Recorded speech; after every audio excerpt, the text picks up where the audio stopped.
সম্মানিত দিনী ভাই, মোহাম্মদী হিজামা সেন্টার থেকে আপনি বেশ কিছুদিন পূর্বে সুন্নাহ চিকিৎসা হিজামা গ্রহণ করেছিলেন।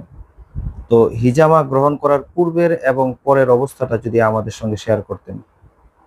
আলহামদুলিল্লাহ, মোহাম্মদিয়া হিজামা সেন্টার থেকে কিছুদিন পূর্বে আমি আমার স্কিনের জন্য যে চিকিৎসাটা নিয়েছিলাম, আলহামদুলিল্লাহ খুব সুন্দর রেজাল্ট এসেছে।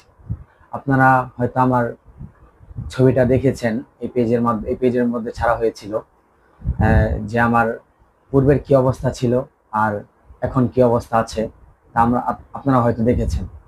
আমি এই দাঁতের জন্য বিভিন্ন চিকিৎসা করেছি, কিন্তু কাঙ্ক্ষিত যে রেজাল্টটা তা পাইনি। সুন্নাহ চিকিৎসার মাধ্যমেই আলহামদুলিল্লাহ আল্লাহ তাআলা শেফা দান করেছে।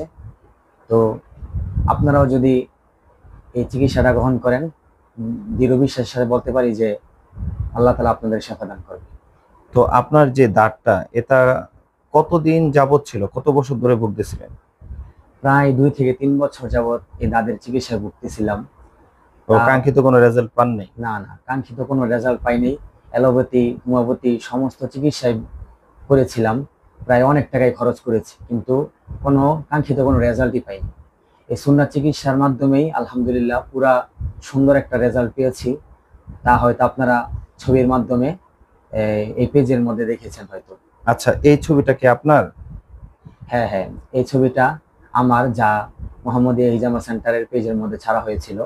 অনেক মানে শুভাকাঙ্ক্ষী আছেন, তারা মানতেই রাজি না যে এই মানে এত দ্রুত এত দ্রুত আপনার মানে চমৎকার রেজাল্ট আসে। তো আপনার এই ছবিটা কয়দিন, মানে হিজামার কতদিন পরের ছবি? অল্লাহি একবারে যদি কসম খাই তারপরও মনে করেন কাফারা দেওয়া লাগবে না। এই হিজামা করার পরে 2 থেকে 3 দিনের মাথায় মনে করেন আমার একবারে স্কিনটা একবারে ক্লিয়ারলি হয়ে গেছে। তা আপনারা ছবির মধ্যেই দেখতে পারবেন। হ্যাঁ, আমার একবারে স্কিনটা একবারে মনে করেন ক্লিয়ারলি হয়ে গেছে এই হিজামা সুন্নাহ চিকিৎসার মাধ্যমে। আলহামদুলিল্লাহ, আলহামদুলিল্লাহ। আল্লাহ তাআলা আপনাকে জাযা খায়ের দান করুন। আমিন, আমিন।